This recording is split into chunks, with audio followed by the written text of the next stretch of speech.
All right, guys.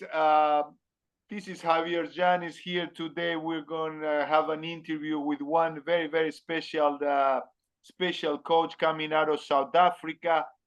I have seen posting him a lot of stuff on Facebook, and I'm always amazed for the amount of knowledge that this coach had. His name is Craig Webster. Thank you, Craig, for coming out and joining us. I'm just going to give a little description about you. So Craig was an ATP player before the ATP was created. It was called the European Tour. He's been around and talked about a lot of really, really good players that a lot of the youngsters don't really know, like from Jimmy Connors to Villas to Vira Girolais, and farther back. And farther back. So he's a gentleman that speaks very well, and every comment that I see on Facebook about him is very, very deep with knowledge and research. He's just not speaking like sometimes myself out of my butt. But anyway, also he works, that is nothing the less, for the German Federation, being the national coach for women's, and also for the Chinese Taipei Federation, which is also a very difficult position. And he also worked under Dennis Van Der Meer, which he was a huge personality on tennis, developing the PTR training method. And he also was a South African. I think, if I'm not mistaken, Dennis Van Der Meer was a coach for Billie Jean King. Am I right or not? Yeah, that's correct. So this guy has been around the block for a long time, and I think he's gonna give us a lot of good tips for coaches and players, how to choose a coach, what is important on the coach. So with just to stop talking about myself, about me talking, I want to give the mic to Craig. Thank you, Craig, for coming. And Thank you, Javier. Thank you very much for inviting me to your podcast and in this particular session with you. I also have a huge aspiration for your work. I think you are doing an amazing job in the coaching fraternity, specifically with one of the most important aspects, if not the most important aspect above the tennis player, and that is about human kinetics, biomechanics, and body movement. So it's an honor for me also to be working with you today. Thank you very much for the invitation. Okay, thank you, Craig. So the first question that I want to take you, it's, we're all coaches here or trying to coach. And from your perspective, what is the most important or the three most important characteristics of a tennis coach? Yeah, for me, the most important one is passion for the game and passion for the player. So that goes hand in hand. They must be passionate about the game. They must show an interest in every player, whether the player is beginner, grassroots, or being on the ATP or WTA tour. This is very, very important. The second thing that they have to have is a huge amount of enthusiasm and positive energy. Positive energy and enthusiasm is an absolute necessity. If you go on the court and you're just feeding the ball and you don't have the drive and the energy and the desire to show some enthusiasm to your player, how can you expect them to demonstrate enthusiasm and desire and determination and discipline? You have to set the standard. That is the very important thing. And the third thing that's for me is most important is encouragement of the player. And I've been with coaches that are encouraging in a very, very different way, whereby they can be very disciplinarian and very derogatory to the player in trying to get the player to improve. So the discipline standard is very, very high, and the intensity level is very high, but the communication, the body language between the coach and the player is negative, because the coach is trying to motivate, but in actual fact, they bring the player down. So Oh, for me, the I see third, what you mean. I see what you you mean. The understand? ones that hammer too much Yeah. the player. The hammer, hammer, hammer, hammer, hammer. You're not good enough. That wasn't good enough. Why was you not good enough? And out of my 40, nearly coming 50 years of coaching, the way you get the best result from your players, that's good. We want better, but that is good. Let's try this. Let's try something different. Let's be a little bit more innovative. That's good. Rather than being critical of the player. Those three are my fundamentals methods of being on the court, no matter whether the player is beginner, adult, old, young, talented, not so talented. You have to apply those three. You would. You know what I like about what you said? That it's interesting. I asked the kind of the same question to a couple of coaches, and they all kind of talk about the same situation, but you expand it on trying to be positive in a way, because you're always dealing with somebody. You have to make them confident, and if you break them too much, Exactly. there is Exactly. there is you Exactly. destroy the player inside. You burn that fire. Exactly. And Yes. I love it. I love it. 100%. You are 100%. Yeah. No, you're spot on. Very Yeah. good. Yeah, we want to build confidence, and sorry, just to Yes, add, yes. Go ahead. building confidence is not false. It's not unrealistic. It's not telling them that they are very, especially when you're working with elite players and tour players or ITF players and world ranked players, be they juniors or seniors. It's not about trying to fool their head with a perception that they are confident, they need to be confident they're good. It's about breeding the confidence. It's about saying to them, that particular shot was the standard of number 100 in the world on the ATP. This shot is not good enough. We have to move better to get to the ball better. We have to take the ball earlier. We have to place the ball better. We have to hurt the opponent more. That type of confidence building, as opposed to just saying, oh, be more confident, be more confident. Very good. Very good. Very good. I like how you're bringing down to earth an idea of what really confidence, or how you're trying to stunt the confidence. It's just nonsense because go ahead. Yeah, because as you know yourself, when you're working with a player, 90% of the players, 95% of the players you're going to work with have levels of confidence. So I'm pleased that you discuss about confidence, because confidence is one of the biggest secrets in tennis, actually, because every coach is saying, you must be confident, you must be confident. Why aren't you confident? You should be confident. It's not helping them to understand that they don't have an inner confidence and a true belief in their capability to do the exercise or to do the drill or to perform the technique or to execute the drill or execute the shot consistently. And only through that consistency, and you will know with your physical training that the same thing applies, where through repetition, but the right repetition, the right reinforcement is actually what's going to build the confidence, not merely talking about confidence as a subject. Very good.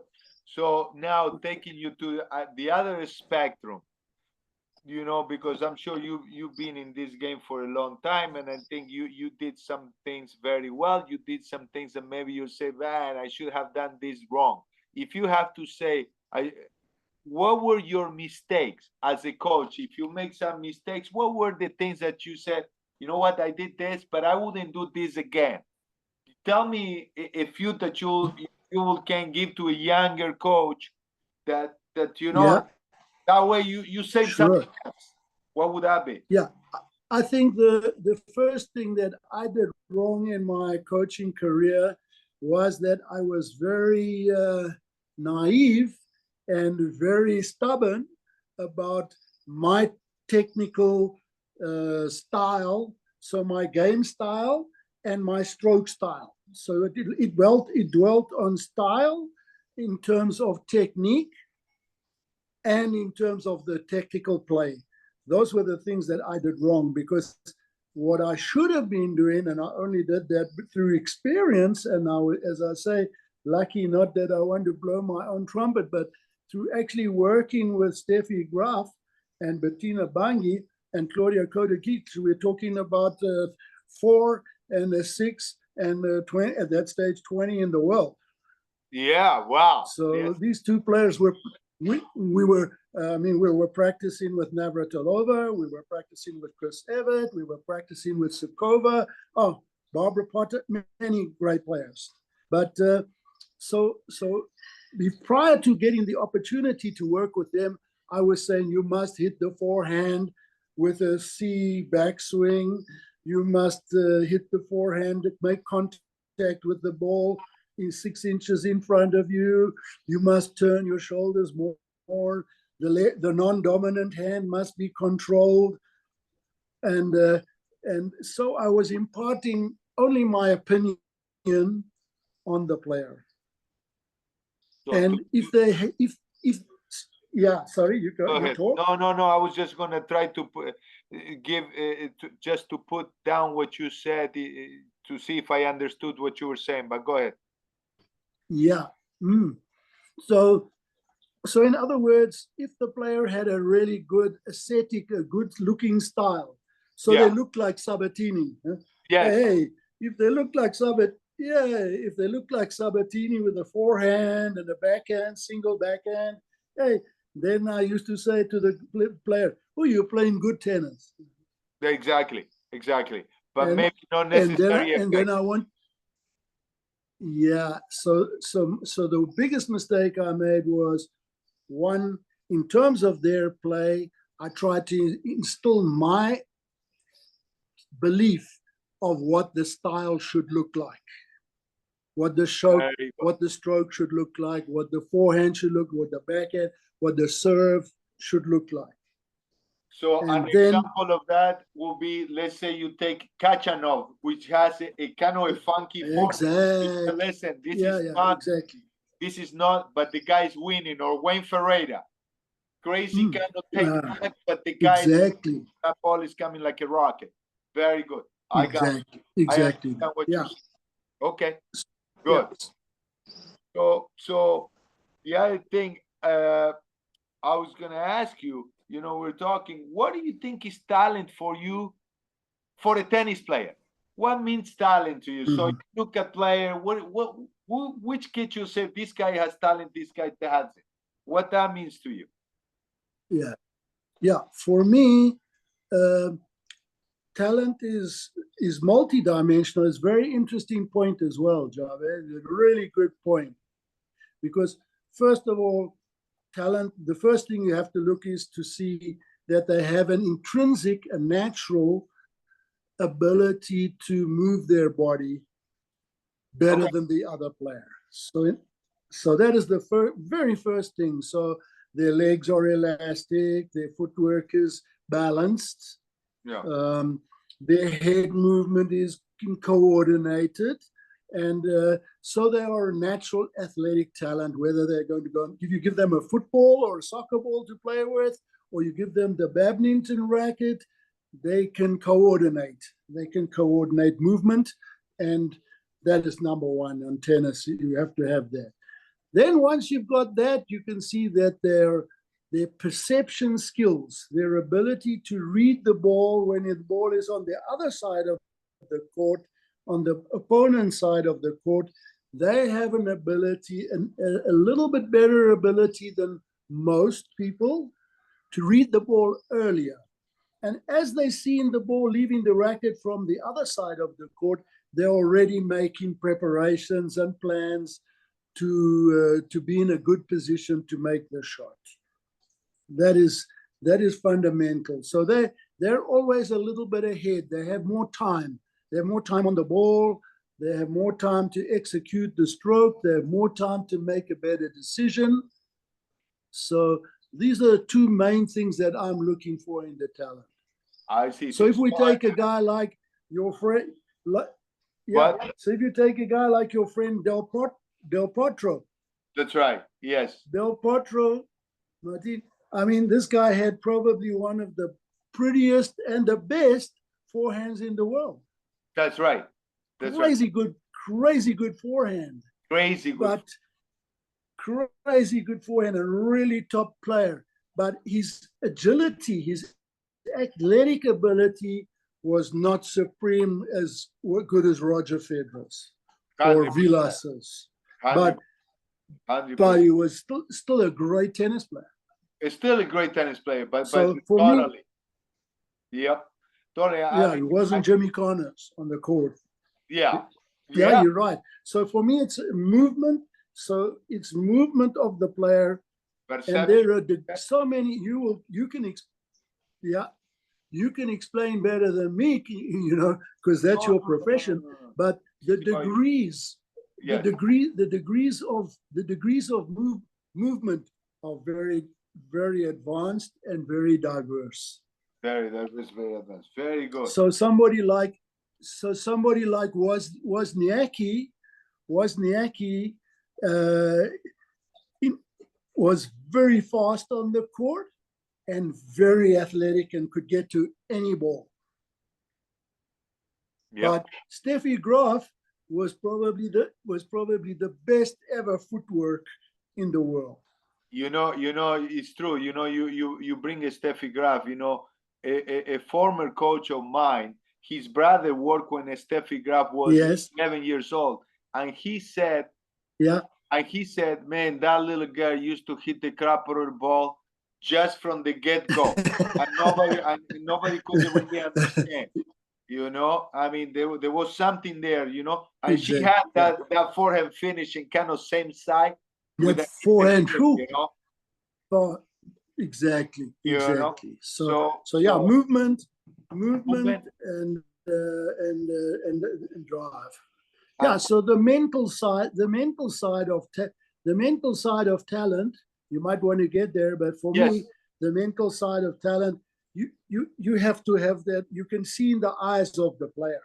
You can see, for me, it's in the eyes of the player that the player is really hungry. Yeah, really hungry. They really want to win. There's a difference. Really want to win. Yeah. And my latest story for you, Javi, is that I worked when about 3 years ago, I worked with a girl from Taiwan. I was on the national team. She's now currently number 495 on the WTA tour. She's about 21. But in this particular match, we were playing with a grade A tournament, which is one below Grand Slam. Yeah. And she played against a young girl from Czechoslovakia called Linda Frutova. Linda Frutova. Okay, as you've heard of her. Yes. At that stage, in the ITF juniors, they were very close, maybe 10 positions on the world ranking. Okay. Yeah. But the first set, my player, the young Chinese girl, Taiwanese girl, she beat Futova 6-1. It was like perfect tennis. The little girl, Futova goes off to the bathroom. Then she come back. The second set 6-0, 6-2 to her. Why? Why did this happen? But her drive, her determination, her desire was there.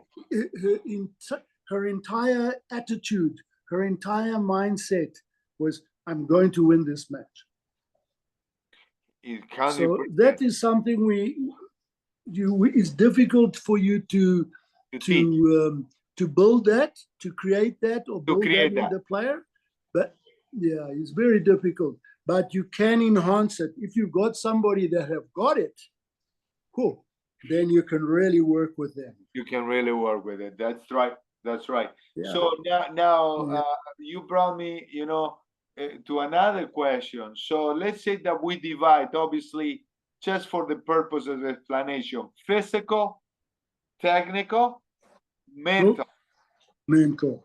What is most important for you, let's say when you're a junior, and what is more important for you when you get into a professional? So you got physical, you got technical, you got mental. How would you? For me, it's interesting that we are having this discussion today, because I've had a few interviews on YouTube and with other guys that are in the industry, famous, and they never ask this question. But so for me, it's a passion.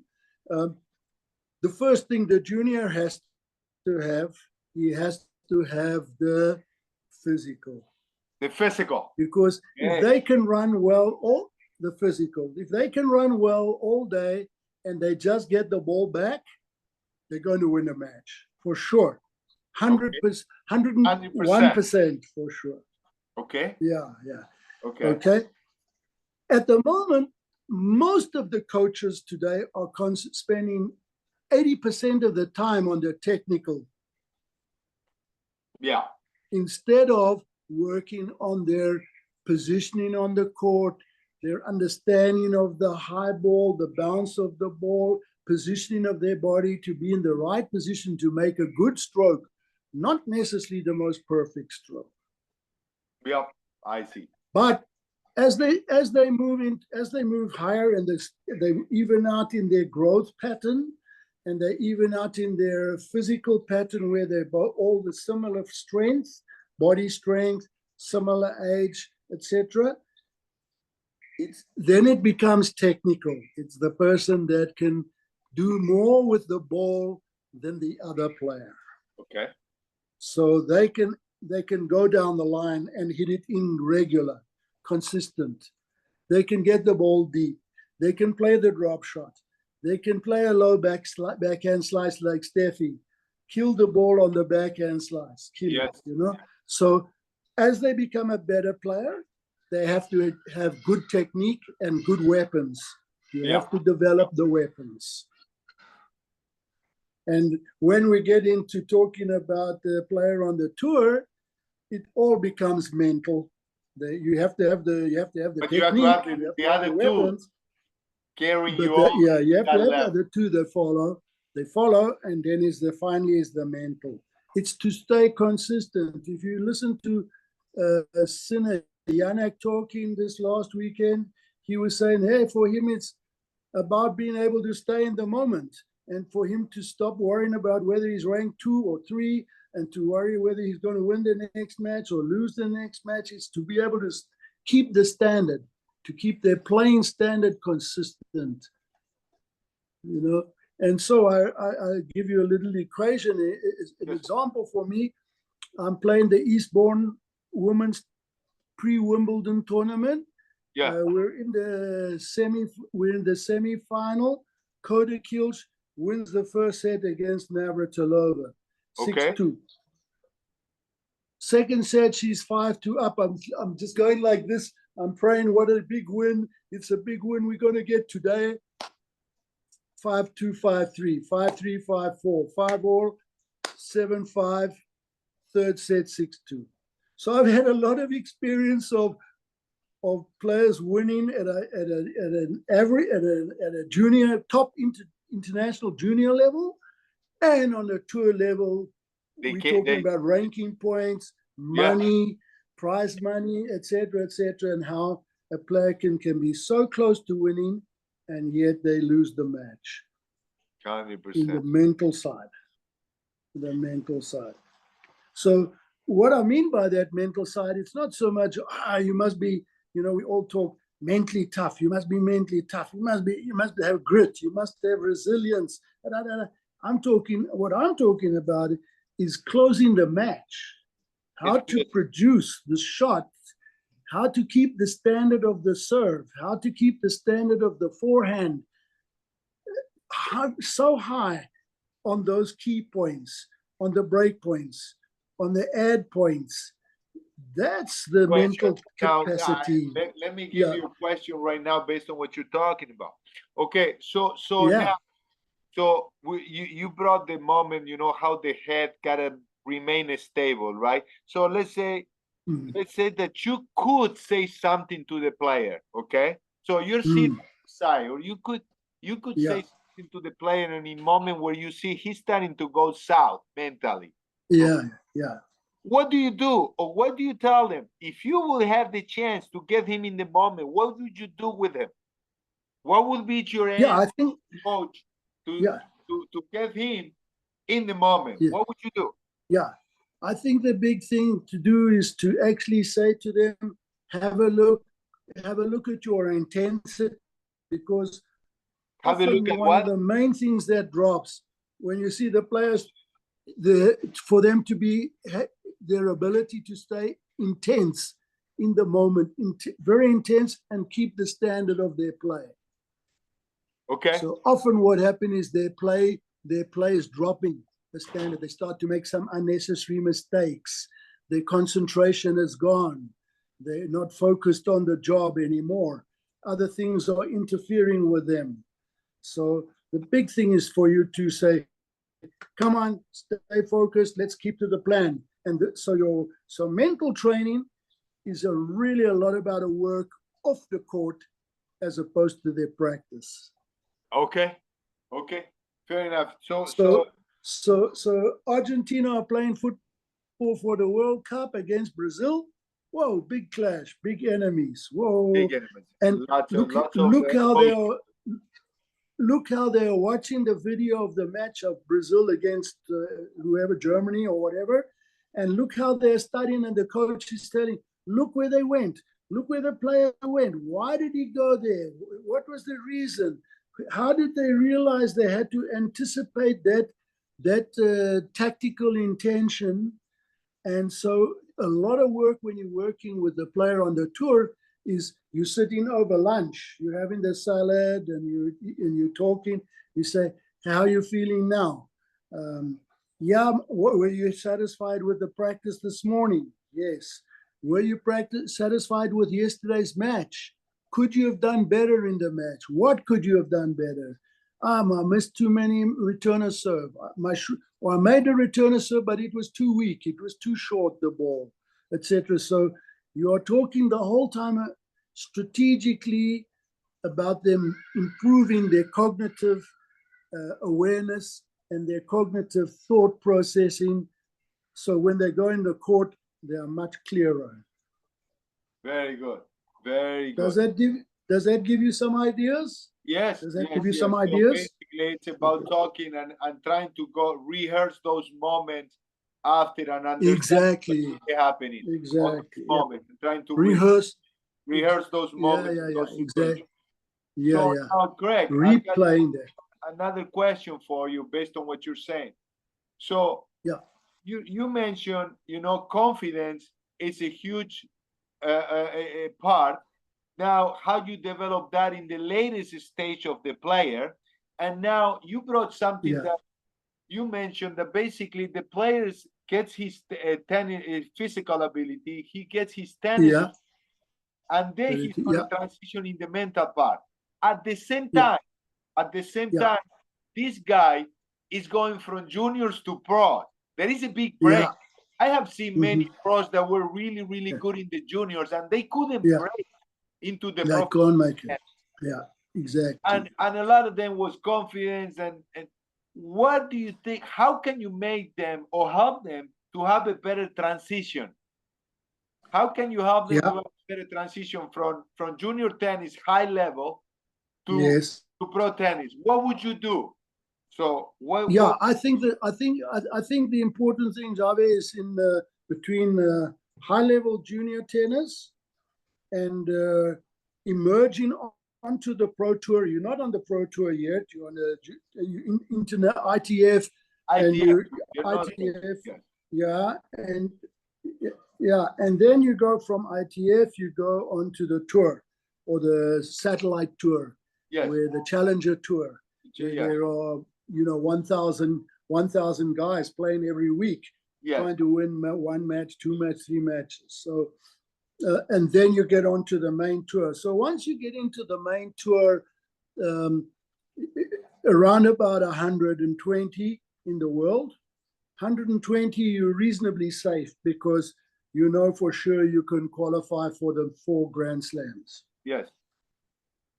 And the 4 Grand Slams are going to give you a reasonably good amount of money, $60,000 to $80,000 just to go and play. Just to go and play. Exactly. And you're doing that, and you're going to do that. So how you make and you're that going to do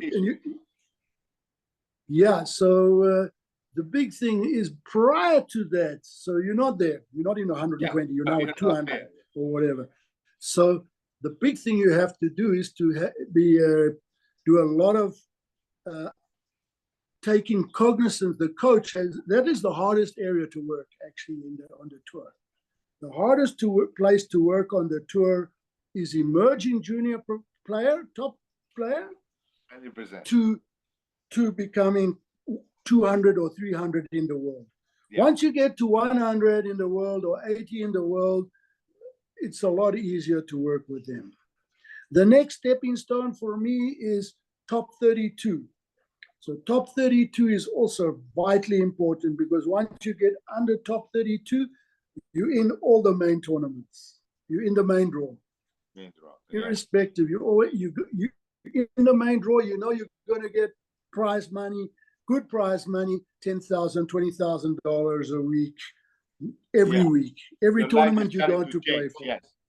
Life is changing. We're not even talking about sponsorship or financial reward, or we're just talking about playing ability to win.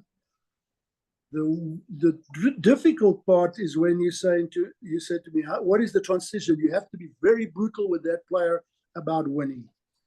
The main about winning. So you can't say, oh, don't worry, today you lost. You played 3 sets. You played a good 3-setter. Yeah, and you lost 7-6 in the third. You had a good match. It's not a good match for him. No. He lost. He didn't make the cut.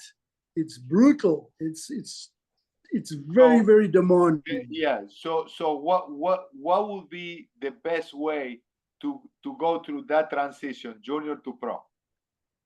Yeah. So you need to look at their physical ability now relies more on strength.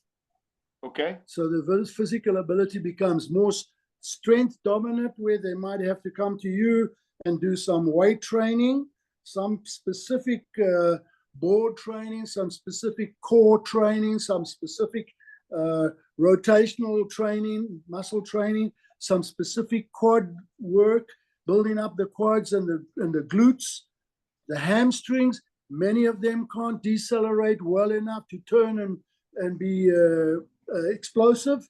Their hamstrings are not strong, although they've been playing tennis for now 10 years. Yes. They're now 18 years. They've been playing 12 years of junior tennis, good tennis, but they haven't worked on their body parts sufficiently well enough or sufficiently scientific enough to have no weakness in the body. So what you're saying to me, let me see if I follow you. So what you're saying to me that many players from juniors, they don't make it to pros because they don't transform their body into a body that can withstand the power and the can sustain endurance or the physical demand of the professional life. Exactly. You got it on the night. You got it. Yeah. Okay. So, and there are many players like that. Even currently on the tour, you take a girl like Sophia Kenin. She was a great striker of the ball, or Bianca Andreescu from Canada. She has so many injuries, Yeah. Every tournament she's injured. She played a tournament, she injured. Next tournament, injury. So their body is not being developed well enough. That's the one reason for not making it. The second reason for not making it is they don't have the technical strength as the ball becoming faster to them and harder to them and quicker to them and in a more difficult position. They don't have enough technical control over the racket. the racket control is not good enough. So but you you can know, say, so you, yeah, so if you, yes, yeah, interesting what you're saying. You know, there's a Spanish guy. I can't remember the name of the guy, but he was top 10 in the world. He was top 10 in the yeah, world, and he worked with Nadal. He was for a long time part of Nadal's team. the And Delcat, yes, one thing he yes, said, he said, you know, at the highest level, he said, yes, have the mental power you have, but it is how well you can hit and sustain the power of the ball that is coming to you. Because he goes exactly, like exactly, the guys that hit the better ball, well, obviously to hit the better ball, you probably have to have the best body, you know, and the best perception. I mean, end up kind of exactly, all together. So 100%, 100%. so And therefore you have to, sorry to interrupt you.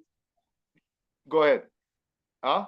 So you have, so in that transition from the technical point of view, Yeah. your technique, your it has to be strong enough that when that ball is coming fast, low, high, lot of topspin with Nadal, you have to be able to technically manage the ball. And to manage the ball, you have to manage the racket. You have to manage the racket. Now, Craig, So let's I want to yeah, give you this question because you've been around and you've been very experienced. So you get a player, it's the first session. He's a good player, could be junior, could be a professional. What do you do? First session. yeah. It's, hey Craig, this is Patrick McEnroe. What are we gonna do? What are we gonna do with them? I'll tell you my, I'll tell you my big. I have to laugh because so I'm the national coach for women players in Yeah. Germany, whole of Germany. I get the accreditation from a guy called Richard Schönborn. He Oh yeah, I tested know me. Richard Schomburg. Richard, Advanced do you technique know the name? player. Yes, I know who he You is. know him, okay? So Oh, I mean, I he don't know gives him, me, but I read his book long but time you know ago. of I was him, 18 yeah, years old. Advanced yeah, technique for professional tennis yeah. players. So For Richard, advanced. so yeah, Great book. so yeah, so I go on the court with Richard Schönborn. He hits with me, doesn't say a word, just Okay. hit with me. After that, he said, "Thank you very much, Mr. Webster. Bye bye. We'll let you know how you did." Then Okay. I go on the court with my friend who actually got me the introduction. Is a guy called Niki Pilic.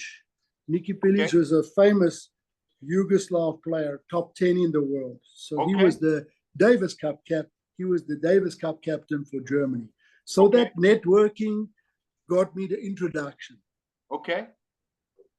Okay. But that's only part of the story. So the first lesson I have was Steffi Graff. Okay. What you She's said to her? Yeah. she's 16 years old, good physique, good Yeah. talent. I'd seen her as a junior. I saw her on the pro tour at 12, 13, 14. I never thought I was going to get the opportunity to work with her, but life works funny, you know, Yeah. funny That's things right. in life. That's right. Anyway, we go on the court. We go to the net. I say, "Morning, Steffi. How are you?" She said, "Coach, the first hour, you don't talk to me." She tells me, the young girl, 15, 16 years old, she said, "Coach, you don't talk to me." I said, "Whoa, what's this? What's happening here?" She said, "After 1 hour, you can tell me what you think I did wrong." So That's how confident she was. so okay, so I guess I'm reading from you the first time when you meet them, you keep your Yeah, mouth shut, you let them play, you let them see, and little by little you start analyzing and see. So you watch a exactly, lot. That's what you I mean I'm exactly. got in front of Yeah, me. yeah. Very good. And as opposed to most coaches, what they're doing, I'm talking about the initial, yeah, they talk too much, they talk. Before the person hit one ball, they're talking. They're just saying stuff. Okay. Yeah. So I learned a lot. Yes. Yes. I was lucky. I learned a lot. Yeah, no, no, no, no, no. You see, I mean, again, when I see your post on Facebook, when I see a lot of the stuff that you do, you definitely, you definitely are. When you say you learn a lot, you definitely somebody that has done a lot of research and a lot of reading, right?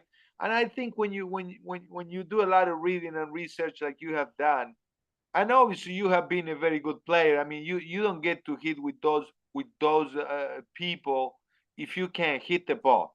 That's not a question. Sure, That's sure, you're not going to get those opportunities if you can't hold the racket. So that's, sure, I sure. mean, you so, but definitely you're somebody that definitely listens, because you don't get to that level without really learning from other people. That And the other, I was very lucky in my, so when I went on the tour in 1970, 69, 70, I went to Europe and I spent my first year in España. okay.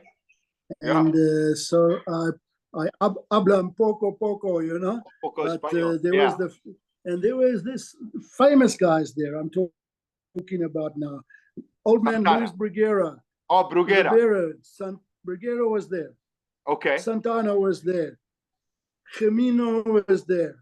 Wow. Orantes was there. Wow. Gisbert was there.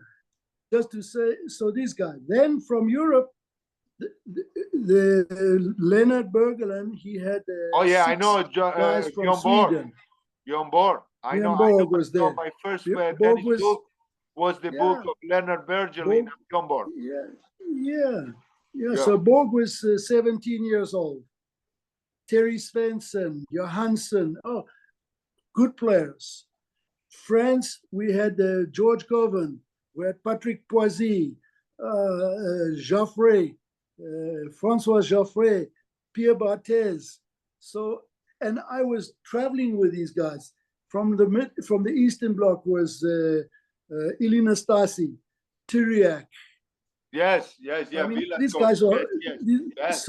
so I was so exposed to these guys. And I hit with them, I practiced with them. Wojciech Freeback, many, Roger Taylor, many of them. We were hitting, practicing every day, and in the change room. In those days, the prize money was very little, Yeah. but the family was big. From South America, my best friends, South America, Pato Rodriguez was my El Pato father Chile. Chile, on the right? tour. Chile. Yeah, From Chile. yeah, Right? Chile. Chile. Yes. Edison Mandarino from Brazil. Okay. Thomas Koch. Okay. These guys are great players. Tupin Great player. Ulrich was a great player. So we in the change room, we used to talk, we used to play against each other, but it was just really exhibition matching as opposed to tournament, because the money was under the table to the top players. That's right. In the envelope. Yeah. And a player like me, I was lucky to get the accommodation, the meal, and the travel expense to the next tournament. That's right. That's right. But yeah, but that filled you with a lot of knowledge for later on in life, I think, and a lot of good moments, Huge, right? So now you bring huge amount of knowledge. yes. So now I got a question for you. So I asked to Yes, sir. coaches what's tennis for them, and I know that tennis is your life. Okay, you no question Yeah. about it. A couple of people tell me tennis is Thank you. my life. Thank you. I get that. Yeah. But I want you to give me what's tennis for you as a game, or as a because I know it's your life. It's my life too, and it's like Yeah. that. Sure.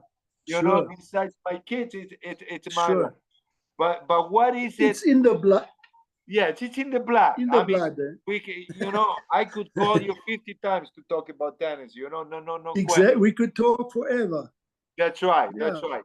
But what's the game for you? What's really the game for you? You have to define tennis. What's the game for me? Yeah, tennis for me is a brilliant sport to one, keep you in a good conditioning. Okay. Whether you're 70, 80, 50, 20, 10, 12. If you're playing a good tennis and a lot of tennis, it's a very healthy sport. It's very good for you. Number two, it's giving you, it's tactically, it's making your mind sharp. Tennis is a game. It's like a chess, you know, but Yes. it's a physical chess. So It's a physical chess. you're competing, you're thinking, you have to be aware. So it makes you very alert and keeps you young in mind, keeps your mind young. It's a very wonderful sport for you. It's using your whole body. You know, you're not some other sport. You're only using one part of the body. Tennis, you're using the whole body. It's a fantastic sport. You can play. Young people can play. Old people, boys can play with girls. It's the most fantastic sport. Okay. It's a brilliant sport, and yes, it's challenging you. It's challenging you. What is difficult about tennis? I think one of the most difficult things, if you don't get the passion, if you don't get the passion for the sport, it's difficult because it is so technical. There's so much to learn technically. There's too much to learn. The kick serve, the slice serve, the topspin backhand. Do you play double-handed? Do you play single-handed? Do you know, your footwork, the timing, the positioning of the contact point, the follow-through. Why the follow-through? The ball has already gone off the racket. Why? You know? So it's very technical game, very tough technical game to learn. And if you learn it old in life, it's very difficult to become good. It's just to have fun. It's just for fun. It's just to have fun. So now, you know, I want to give you a question. You know, I basically became a coach, and when I say I play a little tennis and I got a couple of ADP points. That was kind of my thing. And at some point I said, God damn it, I don't think I have this. And I went to become a coach. What was the thing that you didn't have as a player? I know what it was mine. What was the thing that you didn't have as a player? Now, the reason why I'm asking you this is because I think what we don't have as a player, we try to learn it as coaches. You know, that was the thing, you know? Sure. So what was I had some, my biggest weakness was the ability to be more ruthless and more concentrated in the game. More ruthless and more concentrated. Those were the two things. I was competitive, dedicated, hungry, disciplined, fit, work hard, good work ethic. I train hard. I practice hard. You were a lover, not a killer, huh? Yeah, exactly. You were a lover, not a killer. There you go. So when it came to the match, I was fighting in the match, but I didn't have enough focus, enough mental fortitude, enough killer instinct to win. Interesting. Yeah. That was my. Craig, I can see that. Craig, I can see that. You know what? Yeah. I'm hearing you talking, and I can see that. I definitely can see that. Yeah. You know what you say? You say, you know, the other day we were talking with a friend of mine, and I think you probably like this to hear this. And I said, you think that tennis build your character? And I said, you know what? I don't think he builds it. He shows it. It shows who you are. You know, I don't know if you build it. Yeah, exactly. But definitely you show who you are. You know? It shows you. Yeah, it shows you. Shows your personality. Definitely. You know, and you're a gentleman. You know, I've seen some nasty stuff. And when I see your comments in Facebook and everything, you're a gentleman. Thank you. And you mentioned that you basically, when I asked you, what do you think you meant? You said, you know what? I wasn't a killer. And I can definitely see it, you know, and interesting enough, you know, I think what you just said, I think it's a huge quality that sometimes you see on the kids. The kids that are really good at very young, it's almost they want to kill you. You look in their eyes. Exactly. It's Exactly. it's almost like borderline nasty, but you can see it. Exactly that. Interesting And enough. Very in a good. sense, and in a sense, a lot of people confuse that killer instinct with ego. Yeah. So Yes. they confuse it. They confuse it. So Very good point. yeah, Very yeah, good. point. Now, Yeah. now, They, now, question, because you were with Steffi when Steffi was very little. I mean, I've seen a yeah, couple of really good players when very little. Some of the guys that I play, they became top 10 in the world, and yeah, I know them from junior, so I used to see them yeah, and exactly. for example, I don't know if you remember Mariano Puerta. Mariano Puerta got to the Sure. ah, okay. Yeah, Mariano Puerta got to the finals of French Open with Nadal's first final or first yeah, French Open. And Puerta, when we were kids, Puerta was fat, was a chubby kid, yeah.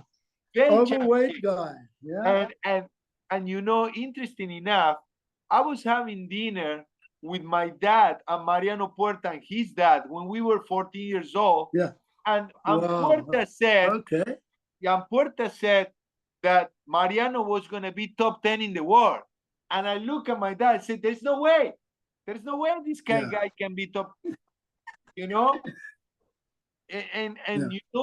being at an arrogance, he got something about him that he was, it was different. But His again, energy. huh? He had that energy. Got that Energy. Different. energy. Yeah. He Yeah. believed in something. And right now I was coaching a little bit the past 2 years a kid that he has become number one in the country in here in Yeah. America in the 14s, but he was only 12. That's very difficult. Very difficult. And you look at him, and he's almost again. It is like a killer, and there is something inside of him that he doesn't Yeah. take crap from any. You know what I mean? But it's not Exactly. arrogance. Exactly. It's something. Yeah. It's rooted on. And you know? it's very important that you don't try to take that out of him. That is not the guy. That is not the guy that you say, listen, you can't talk now at the dinner table. You can't tell him, no, don't do this, don't do that. If you do that, you you kill kill him. him. You kill him. You kill him. You kill him. You kill him. You can't afford to do that. And just talking about a little bit about overweight, the first person, I actually was lucky enough to play Roland Garros twice. Yeah. And I played all the national tournaments in Europe, like Rome and Germany and Austria, Holland. I played all the national championships. I played Roland Garros twice. I played one match on center court. I lost in 5 sets. Wow. In the first round. Baller, man. Anyway, talking about fat, when my first match, the first time at Roland Garros, I bumped into Navratilova. Okay. Martina Navratilova. She was 16 years old. She was like I am now, she has extra 20 kilos on her. Really? Wow. She was so fat, but she could, you could just see something. She wanted to be a good player. She wanted to be a top player, but she was very chubby, very overweight. She was very chubby. So yeah, typical. But she could definitely play a move, even though. So now one more thing for you. One more quick question, and I gotta let you go. And I would love to do it some other time. I mean, honestly, no problem. We will catch up. We can catch up again. Yes, definitely. I'll pick on your brain more. So today, let's say you're 12, 13, 14 years old, you're going to an academy, you're training, and you got two type of coaches. The guy that said, listen, man, we're in a process. Don't worry about results. And you get the guy that is like result. We have to win. We have to do this. What is your take? Do you keep investing money and don't look at it, the result? The Very important question. Well done. Yeah. Very important question. In the early years, from let's say even as young as 8 through 12, and from 12 through 16, the main problem through those years, that 8-year period, is the player's maturity. Okay. So you have to evaluate the player's maturity, because you can see, I work with guys 10, 11, 12 years old. One of the guys in Australia now, he was number 1 under 12 in South Africa. The other guy was number 1 under 14 in South Africa. Really good top juniors. Orange Bowl semi-finalist, Orange Bowl finalists. So Eddie Herr winner, Wow. Port Washington winner. In those days, we had Port Washington was a top Rolex junior tournament. So these guys were really talented, but the variance in their ability to and maturity was night and day. The one guy, he just wanted to have fun. He was so talented, but he just wanted to have fun. You couldn't tell him win, you would kill him. So it depends. So basically what you're saying to me, it depends on what's the player you have in front of you. It's juggling. So it's not one way or the other one. It's not focusing it's on not the one way or the other. No. If the coach has, if the coach has that one way, you're at my academy, my reputation is on the line. I want to be the best academy in Florida or South Florida or wherever. If you can only come in the front door, if you want to be the disciplinarian, you have to behave like this. You go to the shower, you come, the change room, you change, you pack your stuff nicely, you come on the court, you put the racket and the bag in the right way. If you don't do that and you don't win, you're out of my academy. You cannot do that between the age of 8 and 16 to 17. It's impossible. Also, you cannot be just mindful about results. You're saying exactly. You just can't just say, "Well, we're working on stuff. Don't worry about it." Exactly. You cannot just say, "Oh, don't worry. Have a nice day." It's such a fine balance. That is one of the hard parts of junior development program. So the guy that's in charge of a junior development program at a country club you're in North America, in country club or in an academy, and that he has to be a very knowledgeable, very skilled person with people skills, and he has to be able to manage the process of the development of that player. Yeah. Not an easy job. It's a lot of parts moving. Very, very important. But the trick is in the maturity. So the coach's role really should be from the age of 8 to make the player independent of the coach and independent of the parents and independent of the friends, and develop them into a self-responsible, self-reliable individual. Outside of tennis, even. Yes, 100%. Craig. Outside of even. Yes. Craig, thank you for your time. No, thank you, man. I mean, honestly, I learned a lot. It was really fun for me. I will keep you going. I enjoy it. No, I enjoyed it. Thank you. As soon as we record this, I'll send it to you and we'll post it on Facebook, because I think a lot of people are gonna learn a lot of stuff, And for me, I discover you as a person in a way, because I've seen a lot of posts, a lot of stuff. But that was one thing, but just hearing you here and talking, it has been an amazing experience for me. Okay? All right. Muchas gracias. Muchas gracias. Gracias, Hasta luego. Gracias. Take care. Adios. Man. Thank you. Bye-bye. Bye-bye. Thank you. I enjoyed it.